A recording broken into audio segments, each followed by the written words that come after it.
I'm just going to say hello, everybody. I'm here with Jane Dancey. She's in England. I'm in the US. We know each other through the Embodiment Conference guru, Mark Walsh. I'm sure guru is the wrong word for him, at least in my experience. But yeah, and so we are talking about menopause. I'm 52. And Jane, you were saying. Yeah. So, yeah, there's a lot of voices out there about menopause. And I don't know whether, like you were saying about how maybe it's our generation that has the voice and the platforms. You know, though I'm also aware that there was some real seminal work done in the 70s and the 80s, and I've bought these books from charity shops or whatever, and I look at like what what year they were published, and I think, shit, you know, back in the 70s there was some really amazing stuff being written about, but I can imagine it fell on a lot of deaf ears. So now that there are these voices, but I'm also like wondering whether it's also just because it's on my radar, that suddenly, you know, like it's everywhere, and there's all these books being published, and there's the different schools of thought. So there's the very holistic, it's the rites of passage, and then it's the I need HRT, and the doctors, they've got to give it to me, and this is wrong, that we're being hard done by as women. And there's a lot of fear around the like basically menopause. There's a school of thought, it's like menopause, you know, heart disease, osteoporosis, worse for COVID. You name it, you know, like We win to have a crappier time because menopause. Yeah. And I suppose I always come back to that thing of like, it's a vulnerable time, it's a vulnerable passage, like most rites of passage, like stepping into through puberty, menarche, the premenstrual phase of the menstrual cycle, or I don't know, pregnancy, childbirth. Yeah. They can be very empowered times, but they can be really, there's the whole spectrum of experience, and real, they can be terrifying times. Yeah, and certainly uncomfortable, if not terrifying. I gotta take my clothes off, I gotta put them on. It's too hot, it's too cold. Oh my God, I need to run out into the snow. Oh my God, I'm freezing. Yeah, there's all the things. I wanted to speak to my own experience of this, because I'm 52, and my mom went through menopause pretty early at like 42.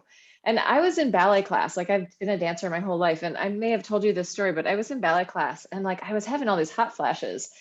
And I would say, oh my God, I'm having a hot flash. And almost all the women, older and younger, said, oh, no, you're not. There's like this huge denial of it. Like, no, you can't be, that's not possible. You can't be having menopause right now. You're not having a hot flash. Like, multiple people. And I would just be like, this is very frustrating. Like, nobody wants to see this or acknowledge it, or like somehow it's threatening, or they don't want to take me seriously about this. But the funniest part about it was, there's another male who actually does a lot of drag, and he's a dancer too. This guy named Plu, a Thai jazz teacher, and he was in ballet class with me, and I'm like, oh my God, Plu, I'm having a hot flash. And he goes, Laura, me too. And I'm like, yes, somebody will acknowledge and like take it on. And it was a gay man, of course, like the most highly developed people next to women. No, just kidding.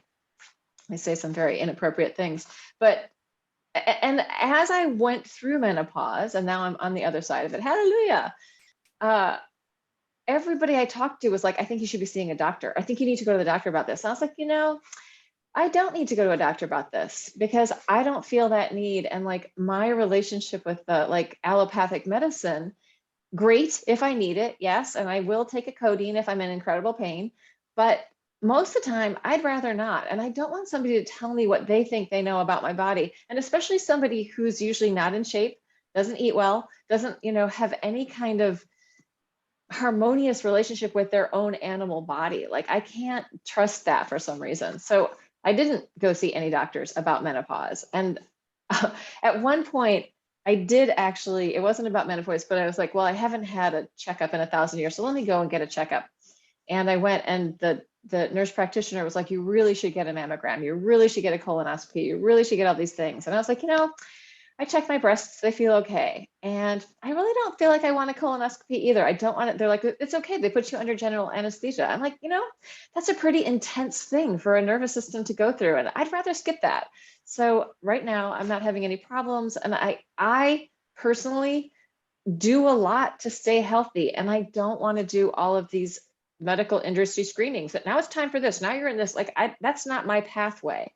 And then the other thing I want to say is that I have friends, other dancers and other people who are like, oh, just wait until you're 50. Just wait until you're 60. Oh, then you'll really know. This is aging. And they want to prescribe this horrible future for me. And I'm like, I don't want to hear it. You can keep whatever's going on for you and all your negative stuff and just stuff it in your own box. I don't need your story coming into my story, because I live very differently than you. And the choices that I make and the way that I choose to move and be in the world, I'm in agreement with, and I don't feel like I need to fight the things that happen to me. I would rather let them happen and see how it goes. Having said that, I do own the fact that at some point I may totally change and want to do this or that, or go see a doctor for this or that. I go to the dentist, I do the stuff, but I don't want this medical model imposed upon my growth and my life and my end of life. Even that could totally change. So I support everyone really being in tune with their own choices, but coming to it from what feels right. And I think so often what is right for a body is imposed upon us by other people telling us what we should do. And it's like just coming to our own processes of what is right for us is a really important thing. And that's the embodiment part. I will also say, I have been vaccinated and I'm considering getting the booster now because, I feel like also we are living in the world with other people, and there's, so there are times when, hell yeah, let's do the medical thing. Let's be a part of that. And there are other times where it's like, you know what, I'm just going to take this my way. And for me now, on the other side of that, I'm really happy with the choices I made. I also want to say that I was very aware of these shifts in my body as I started going through menopause. I'm like, oh my God, how do I work with myself now? Like, how do I stay fluid? How do I stay strong? And so I started doing a lot of things to work with those practices, which are very different, like fluid movement, softening, coming in, meditative movement, really tuning into the nervous system is very different than pole dancing. But pole dancing is great for grip strength, another great way to age and maintain bone density. So like, I'm very maximalist, I'm doing all these things, but I'm just talking to it from my experience. These are the choices that I decided to make, and I don't want to impose my choices on anyone else. Like, everyone needs to listen into the world that they're in and what makes sense to them at any given time. And scene. Absolutely. Like what one of the things that you were saying about other women imposing their version of events, that was it's like the horror stories that isn't it awful. It's very similar to when a woman is pregnant. So when I first became pregnant, I had to field off people wanting to tell me their birthing horror stories. I would just have to say, shut up, no. And I refused to read any of the bog standard mainstream pregnancy books. And I just got sort of the Ina May Gaskin spiritual midwifery, and I would only read about positive birthing stories. I want to add. And that's, I mean, it's similar with perimenopause and menopause, is that it's a rebirthing of oneself, and all of these times we need holding, and whether that's the positive stories that hold us, whether it's a circle of women, whether ideally we have something like that, not we just go to an old white man in a white coat who tells us to pop these pills. Yeah. Yeah, I want to say also just a little comparison. Like my mom, I know when she was doing hormone replacement therapy for a while, and then she stopped doing it when she went through menopause. But when I was younger and I was on the pill, like it does something to you. Those hormones, like it was kind of like, oh, now I'm like a Stepford wife. I don't take things in completely. I don't like, it's like, oh, I've been regulated. And there's something that I need to know about what's really happening in my system, not what's happening in my system when I'm taking a pill. Like, so for me, that regulated according to the medical model part is like, it's a sales pitch, you know, and maybe it's survival for other people. So I'm not judging from the, you know, if you need that. And I know lots of people who are on like SSRI inhibitors because they have heart problems and this and that. And it's like, okay, you know what, you do you, and I support that. But are you doing you because a doctor said you have to take this for the rest of your life? And this is the only way we look at the body, from this very mechanical, like parts way, as opposed to like a whole thing, a whole system that includes the home you live in, the people you surround yourself, the type of water you're drinking. Is it fresh? Is it, you know, out of the ground? Is it in a bottle that's been in plastic for weeks and weeks and months and years? Or, you know, like our nutrition is such a, our support also is what's holding us in the world, like the way that we see things, the way that people respond to us, and the advice that we get, and whether we want to take it or not, right? If we're hearing it, it's coming in, right? Like what you said about not reading the books, like how much choice we have, so we can, you know, choose discernment of, yes, I'm going to listen to this, or I don't want to listen to that, or just shut up, la la la la la, I can't hear what you're saying to me about aging, about menopause, about birth, whatever. Like, you know, the stories that people want to put on you like jackets.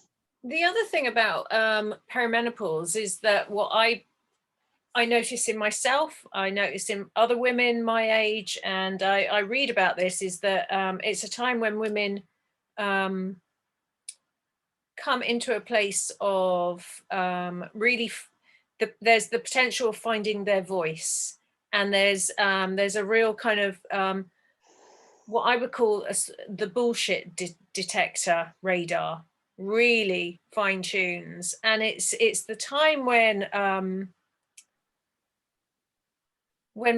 women can find discernment about what is okay and what's not okay, and they won't take it anymore. Yeah, there is that side to it. There's also the fact that for women to really do the work, move through this transition, it does require, what we need for it is time to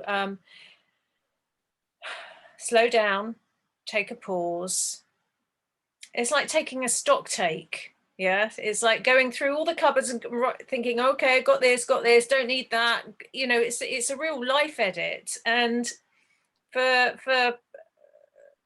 someone like me, that might not be too much of a big step, because, you know, I have my yoga, I have my movement, I do meditation, it's kind of what I do. And there's and I'm used to that idea of like, okay, I need to slow down, take some time. For a lot of women who are hurtling through life, yes, asteroid projections, like yeah. I read this phrase, the rushing woman syndrome, you know, and I can so easily step into that myself. For those women to come into that space of slowing down, you know, thinking about what they're eating, adding some things in, taking some things out, is a huge, big, fat ask. And lots don't want to do it because they want to carry on hurtling through life. And not just they want to, but maybe they have to. Maybe they have high powered, or not even just high, you know, they have high velocity lives of work, kids, you know, like the amount of women who have almost toddlers and are going through perimenopause. So there's some who don't want to let that all go, and there's some who just can't, or are too scared to even, you know, relax the grip a little bit because of everything might fall down. And also, when if a woman goes to the doctor here in the UK, you know, we have the NHS system.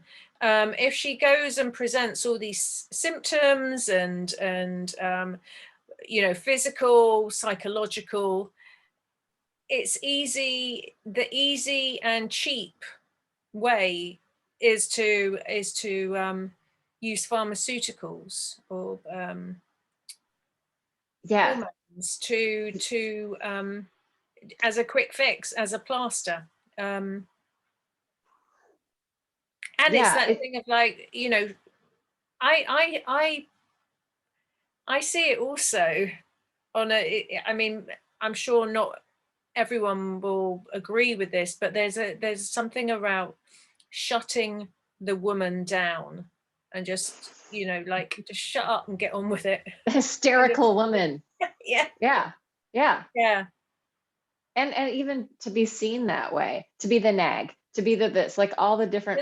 But that, I mean, that's a languaging thing as well. I mean, I don't see men being described as nags. God damn it. Yeah. No. This is true. This idea that like we're doing what we have to do, not what feels right, not what we want to do necessarily. Not, I mean, I don't mean this for myself because I've chosen a very different life than most people, but I have in my life felt like, oh, I have to do this, or I just have to get through this time, and then, you know, just get through this, and then, but it's like this never gets to the end then for most people. And it takes like taking responsibility to, you know, touch into sort of the animal body or the inner healer, or, and it doesn't mean you can't do this with the support of other things, maybe allopathic medicine, maybe your community or whatever. But I mean, what we're doing, I mean, what we do to our bodies and what we do to the planet are very much in line, right? Like this hurtling through, stripping, doing, you know, the resources, whatever, like, you know, bashing along like our capitalistic society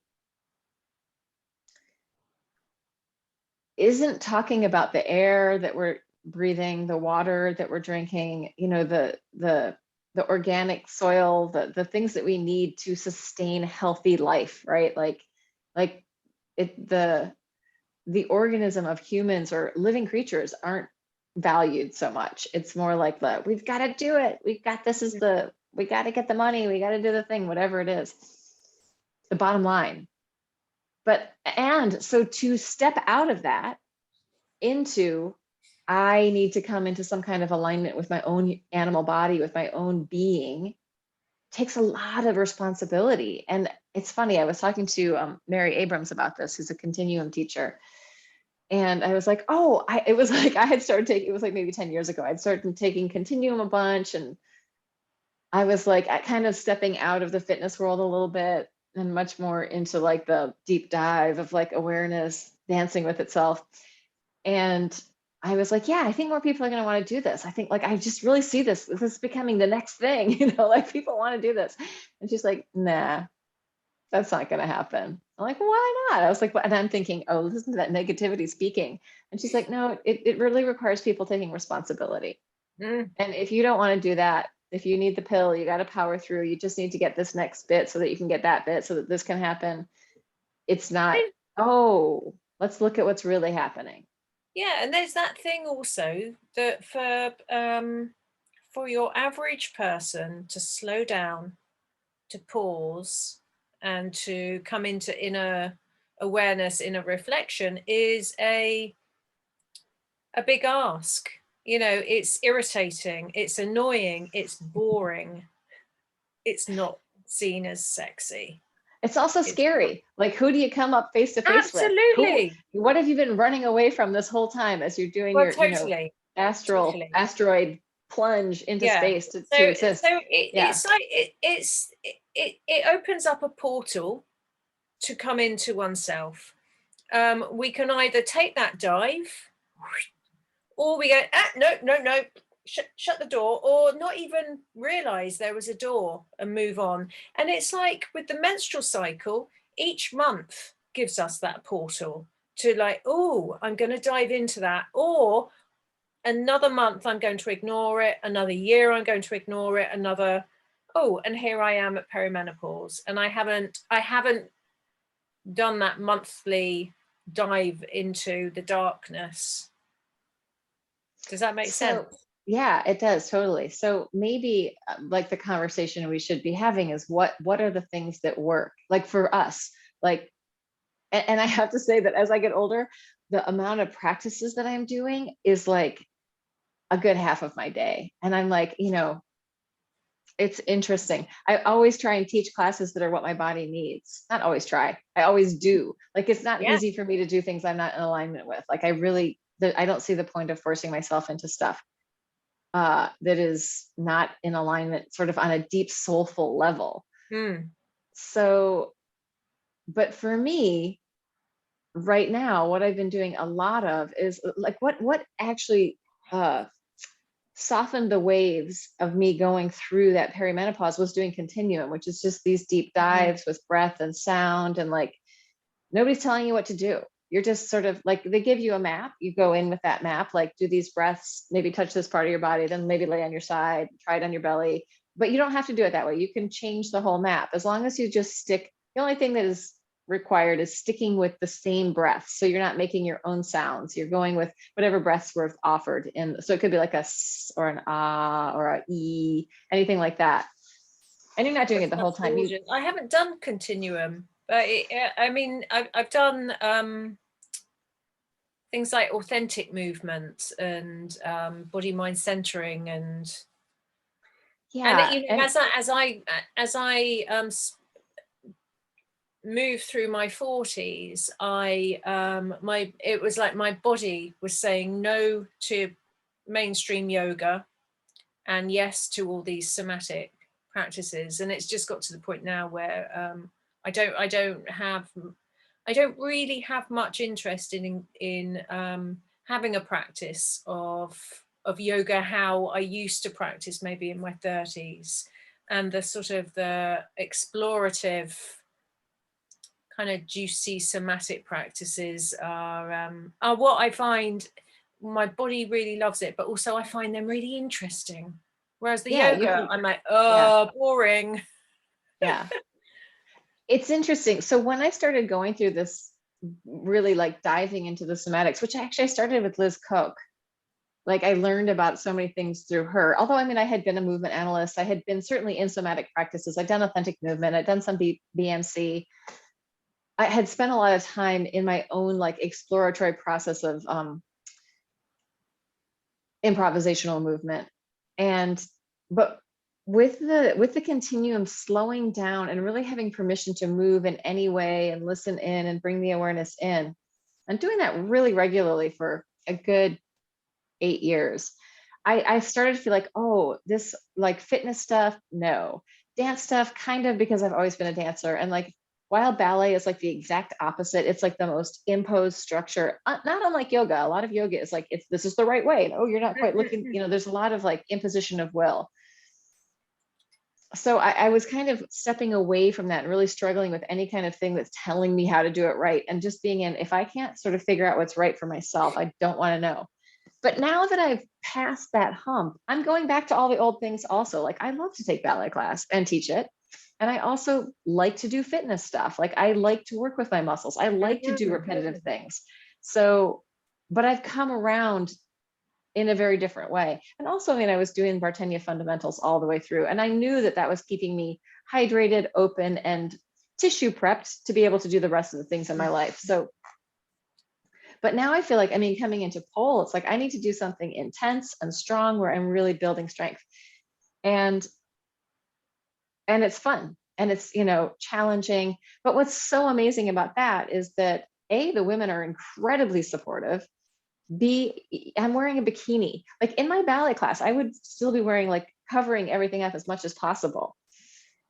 But I'm in all these positions, right? And then there's this centrifugal force, like, so what's going on in my body on a physiological level is very different, but it's also like bone density, grip strength, and the plasticity of my brain, having to learn how to maneuver into these new ways of being and moving. And it's something like, I feel like with ballet, like I took it for years and years and years. I had a contemporary ballet company, still have it. I haven't done much lately, but there's like a way where you're kind of like, you're not really getting any better. But with pole, it's like leaps and bounds. I'm learning this, I'm getting the strength to do new things. So it's interesting. Also, I have to be so careful with my body. I've got to really be in alignment in my body mind in order to be on the pole. And then if I do get injured, I have to really work with whatever the injury is. So I'm spending a lot of time actually doing a lot of lymph stuff. Yeah. That's interesting because I've been into doing lymph stuff for a while, and I've just upped some of my lymph practices. And about a year ago or so, I bought myself. I treated myself to a Bellicon rebounder. Yes. That's what I was thinking of getting for, like, just getting the little mini tramp for Christmas for myself. Like, yeah. And so I have it downstairs and we all use it. And it is really amazing just to work with tension and get the lymph going, and just doing a bit of bouncing each day. Yeah, with, like, I've always focused on lymph from the like movement, hydrates tissue, and gets the lymph going, deep diaphragmatic breathing, all of that. Like that's been very much a part of my practice. But in this past like 4 or 5 months, I discovered this chiropractor in New Jersey called Dr. Perry Nicholson, and he does all these very specific lymph flushes, and he really clearly describes what and why the order. And he works a lot with athletes and different types of bodies, and he's healed himself of a autoimmune disease, and other people. So I feel like there's that part, like, as we've gotten older, we've stored a lot of stuff in there, right? And if we aren't continually working to soften and, decrustify and also like flush through our systems, then we're just going to keep crustifying, right? It's going to be, or getting more rigid. Absolutely. And one of the practices that I like, that I've just started redoing, because I haven't for a while, is sea swimming in the winter. I saw that. Cold water. That's what I've actually been doing. I've been doing this breath work course with Tim Vanderfleet. He's a Wim Hof instructor, but now he's doing his own stuff. So he does like DMT breathing, Tumo breathing, like a lot of the Wim Hof stuff as well, and some of his own stuff. But there's always the cold water thing. So I've been doing the cold in my showers, like finishing always with ice cold water, like for at least 2 minutes. But I want to go into the lake, and I'm like, I just haven't had I need a partner, I think, to go do that. But like the cold, and also, so like, yeah, the vasodilation when we're all hot. And then when we train that internal system so that our muscles learn how to. Absolutely. And it's really good. If my energy is low, if I'm feeling a bit depressed, going into the cold sea, you can't help but feel your life force.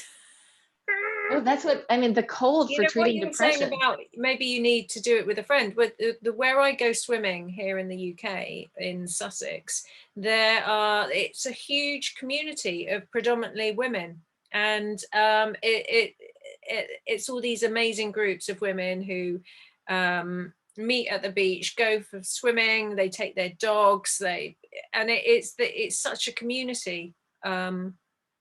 It's What's the amazing. temperature like when you're going in there? I think right now it's about 9 degrees. Okay, we got to do our conversion on 9 degrees. That's Mm. probably like 40 But I degrees now Fahrenheit. so every so often I get myself some better kit. So I've got the socks, which are amazing, like second skin socks. I've got the gloves, I've got my hat, and I've now got a neoprene swimsuit with long sleeves. And and that makes a huge difference. So, I mean, there's some people who go in just in the swimsuit, and there's others in wetsuit, and then this just because I get a lot of discomfort here, so having a bit of protection there makes it it makes it more enjoyable. So I'm not going to go for the whole kind of I'm going to give myself a complete hard time. Right, right. No, you want to, and I think that's the whole thing with all of these practices is like, you don't dive into the deep end. You put your toe in the water first, and then you Absolutely. slowly make your way, right? Hydration. And that's the same thing, like with our bodies, like we can't, our systems can't take a massive amount of change. Like it's just going to fling back. But if we start little teeny bit by little teeny bit, it's, we can keep moving forward, right? We can go, oh, I can do it a little bit more. So like, I mean, the stuff with Tim, like I've been working with him for 6 months. I've been doing like a non-dual meditation course also with my friend Michael Taft. And it's all like, you start with what you can do. Like start with what, like for me, sitting still is really hard. Like my body loves to move. It needs to move. Like aliveness comes through movement. So doing a stillness practice is really, really hard. So I started with, I'm just going to sit for 12 minutes. And now I'm like, I can sit for 45 minutes. I can sit for an hour. But once it becomes torture, am I really benefiting myself that much? I mean, I do think we want to learn to,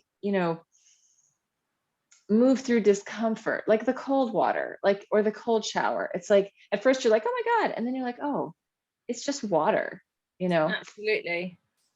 Because, the reality is that most of the time I don't experience great discomfort.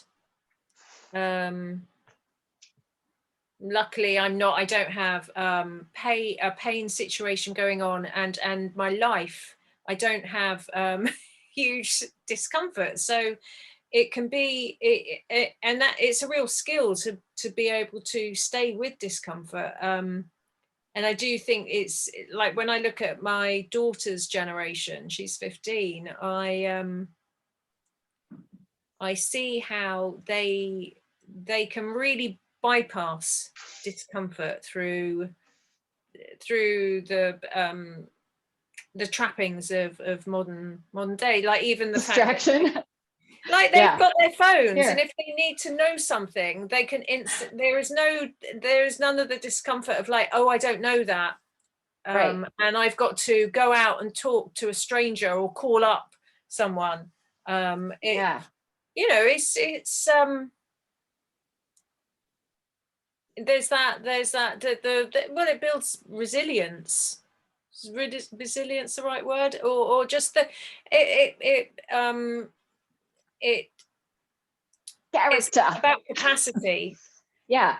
No, it builds like, I mean, I think back in my life to how many times I suffered discomfort in something that felt really wrong to me and was able to put up with like being in that discomfort. So now can I can I be in like things that aren't like even in awkward situations and not say anything and just be like, oh, I don't need to say anything here. Or, oh, I need to put in a boundary, or I need to stop this. Like, but to be able to skillfully navigate what feels right to me to say, to not say, to do, to not do, to let somebody else have their experience and not have to control it, or whatever it is. Or just to say, no, you can't talk to me like that. That's not okay. Or you know what, we're done, whatever, like just being able to have whatever it is to be able to. So I feel like when I compare like what I've put up with in the past compared to now, it's like, oh, these are just different ways of discerning and making choices. So I guess that's it. What you were saying before about this is a time to, clear the decks and reshape the ship so that, you know, you're going to be on the sea that you want to be, or in the sea that you want to be, you know, swimming in or floating on, or however you're doing it. And also I want to add that like life will always give us challenges. Like that is being alive. Like it's not like, oh, now it's all perfect and I've done everything and I know all these things. It's like, no, it's like constantly learning more. And as, you know, it keeps revealing and opening. But I feel like at this point, I can usually feel okay with whatever's going on. Like, I don't mean in the world so much. Like, there's a lot of things in the world going on that I'm not okay with, but I can also not take them on as my things. I can be like, okay, that's what's happening, and like have some equanimity for what's going on, and not feel responsible for everything except for what I can be responsible for. Absolutely. So are we going to do something together with this? Like I can post this video and let the people know. And then underneath in a link, we may have some further shared plans of what Jane and I are going to do to offer for people, what that might look like. Absolutely. And an embodied approach to menopause. Moving through menopause or moving with menopause. Absolutely. Embodying your menopause. And if embodiment isn't part of a woman's life, perimenopause is the time to start to explore it. And at that, saying it's not a quick fix, it's not going to sort out all your problems in the life, but it will give you insight, and it will allow you to cultivate intuition, body wisdom. And that now is the time that we really need these things in place, because we're at that midlife point and we are moving towards, well, we're also moving towards our death. And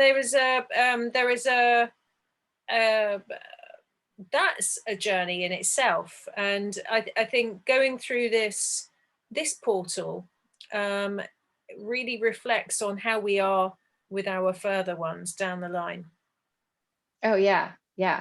It's funny. I want to just add this one thing that somebody said to me a long time ago. It was, I was 40 and it was another girl who's a dancer and a Laban movement analyst. And we had gone on this big hike and I had been working for Equinox and I was like, you know, even the yoga teachers are getting Botox. Like, I feel really like this is a strange thing for me. Like, am I supposed to be doing this stuff? Because it's happening in my world. Of course, it's Equinox. So yeah. And she says to me, and she's like, at the time, she was at least 10 or 15 years younger than me. I think she was in her like mid 20s at the time, maybe 29 at the latest. And she's like, Laura, don't fight what's inevitable. Just let it happen. And I was like, oh, thank God. And it was so funny because I was like, you know, it was such a struggle. And I'm like, I don't want to do that. Like, it's so anathema to me, a lot of choices that other people are making, because that's what everyone around them is doing. And I'm like, but I'm seeing this thing and this pattern when you're looking at something. And I was in New York, so it's very pervasive. It's like, whoa, what am I doing? And then like that just shifted everything to me. And also like, it's my faith, it's my life. Like all of this is life energy. I don't want to shut it down. So I don't know. I mean, I'm not trying to make a judgment on other people deciding what they need to do for their bodies, but like from the feeling sense of embodiment, like.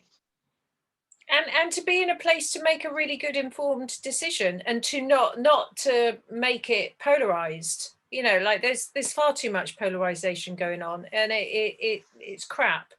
It's crap. Yeah, it is. And you know, it's like there isn't, to have the capacity to really think, okay, what do I want to do? Like if my hair goes grey, should I just let it go grey? Because that's what people say, you know, like for me to be really connected to my femininity and to, you know, to be a proper feminist, maybe I have to not dye my hair, you know, or, you know, I've got to stop shaving my legs. But, you know, the thing is to do it fully for oneself, a fully informed, consented choice for oneself. It's like, fuck it, if I want to dye my hair, I will dye my hair, as long as I'm doing it for me, and Yeah, not exactly. for Yeah. Not for somebody else's idea of what you should look like. And it's funny because like a lot of my hair is gray, and sometimes I like cut the sides and it's very gray white. And that's fine. I actually like that look too, but I love the pink. So for me, I'm like, I just love the pink color. It just makes me happy. It's part of, it's part of my happiness. It's weird to say that. I could be happy without it, but it's like, oh, if I can have sparkles, I would like the sparkles, please. Let's keep, like, yeah. and we live in a world where these things are possible. So, it's so, yeah, making the choice and deciding what feels good. Yeah.